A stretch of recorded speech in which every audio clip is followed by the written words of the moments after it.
Our bill is actually tougher on border security than the proposal recently offered by Arizona senators. But unlike the border-only approach, our proposal recognizes that no matter what we do on the border, we'll only succeed in dramatically reducing future illegal immigration by creating an employment verification system that holds employees accountable for knowingly hiring illegal workers. Our framework creates a fraud-proof, high-tech version of the Social Security card every one of us has. New hires must show this card to their employers, who will swipe the cards through a machine to confirm their identity and immigration status. The system will ensure that employers will no longer be able to hire illegal immigrants without facing stiff fines and, for repeat offenders, jail time. Each person's information will be stored only on the card that they carry, so no government database with everyone's information will exist. Nor will the card contain any tracking devices, medical records, or other private information none of us wants the government to have. Now, but we also reform our system to maximize America's prosperity. Our failure to act is perpetuating a broken system that discourages the world's best and brightest to come here and contribute to our economy. We will attract the world's best and brightest to America because our framework will award a green card to immigrants who get a PhD or master's degree in science, technology, engineering, or math from an American university. And finally, the American people deserve more than empty rhetoric and impractical calls for mass deportation. Our framework says if you've been working hard, kept your nose clean, and been productive, you will be able to get right with the law if you come forward, register with the government, admit you're here illegally, pay a fine, pay the taxes you owe, and pass background checks. Our framework creates a way to let people live upright lives after paying the penalties for an illegal action. So in conclusion, immigration reform is a morally complex and politically explosive challenge. There is no more important and difficult task than defining the American community and determining how we treat those who wish to join it. We are asking our Republican colleagues to come join with us in this difficult work. The time for talking points is over. We know we cannot pass reform, comprehensive reform, unless it's bipartisan. And we welcome our Republican colleagues to take a look at our proposal, see where they want to make changes, and join with us. That's the way to pass this bill. And we can, and we must. It is time now to work together, because immigration reform is not just a political problem to be solved.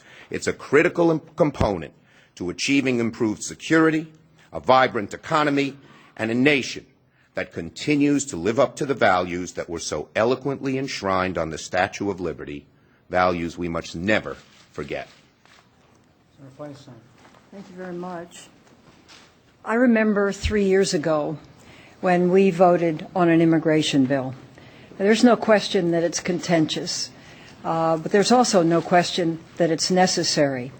I remember when Senator Kennedy, Senator McCain, and about 6 or 8 others of us sat in a hot room over many hours to try to negotiate what might be a good bill that could get bipartisan support. And it came out on the floor, and it did not get the necessary 60 votes.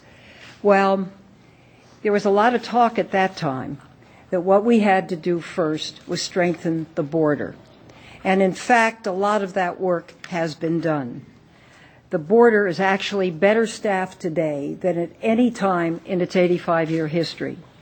The number of Border Patrol agents has been doubled since that time, from 10,000 to 20,000.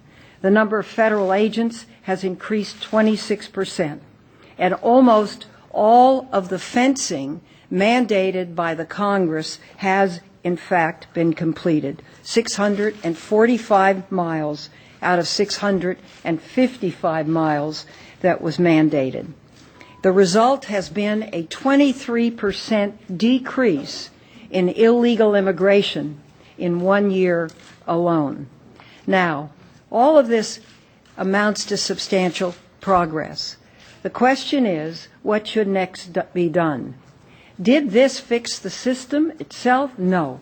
The system is still broken because there are many parts of the system, but substantial progress has been made.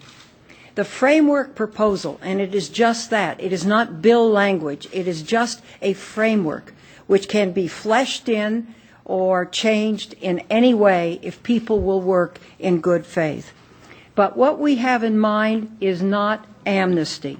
It's a tough and fair path forward for those who have contributed to American society, not for those who have not, but for those who have contributed, who work hard, who pay their taxes, who learn English, who don't commit crime, and who are willing to go to the back of a very long line to earn their rights to be legal in this country and citizenship, to the back of what is today a very long line. The bipartisan agricultural bill, Ag Jobs, is included in this proposal, just as Dick Durbin spoke about the DREAM Act. And there's a reason. The broken immigration system has been devastating to a major industry, and that's agriculture. In my state, it's the largest ag state in the nation. Farmers can't farm, growers can't harvest, packers can't pack. 90,000 acres has gone to Mexico, 20,000 Mexicans have been hired, and nothing is better than American produce. But if you can't farm, you have to import from others. And that's exactly what is happening. And I have story after story of farmers whose crops lay on the ground because there is nobody to work in the hot sun with the skill to harvest row crops or pick citrus or pears or any other thing, or can tomatoes. And that's where we are today. So the system's broken. So farmer after farmer comes to us and says, please help us secure a legal workforce. Well, this bill would do that, and I think that's important. So we know today that we've got to do this. Now, the question is, do the people of America want us to do it? And, of course, one of the ways we have to look at this is through polls. Every poll that I have seen indicates that people want a comprehensive immigration bill. They want the system fixed. They want the border strong. They want our laws kept.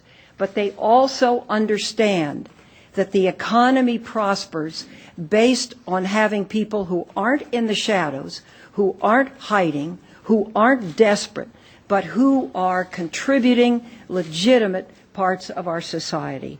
And so I think enough work has been done on the border to satisfy what was said 3 years ago as missing from the immigration bill. And with the chairman of the Immigration Subcommittee's leadership, myself as a loyal vassal on his committee, we really need to reach out and say to everybody here and those people that care in America, the time has come to be constructive, not destructive. The time has come to build a system that will be workable.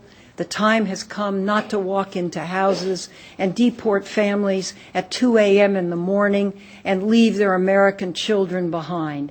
The time has come to make sense out of this system. Senator Menendez. Thank you, Mr. Leader.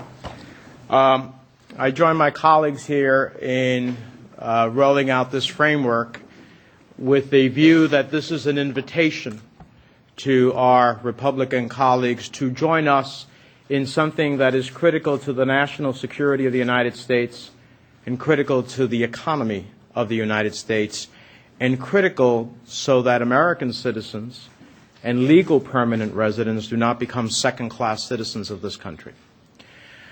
On national security, this framework, which incorporates many of the views of those Republicans that were working or have given input to Senator Schumer, deals with national security by going beyond what Senator Feinstein said and makes for an even more robust border enforcement process, combined with other informational uses that would ensure that the nation is controlled at its borders in a way that deals with national security.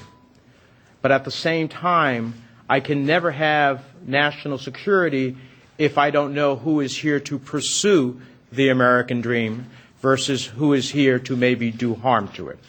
And by having people come forth as the law becomes a reality and being able to register in a temporary status, I bring people out of the darkness into the light. I create an opportunity to do criminal background checks to make sure that they have been, in other respects, law-abiding, and that they are here to pursue the dream that millions of other immigrants have come to this country and contributed to the vitality of this country enormously. But I will never know who is here to pursue that dream versus who is here to do harm to it if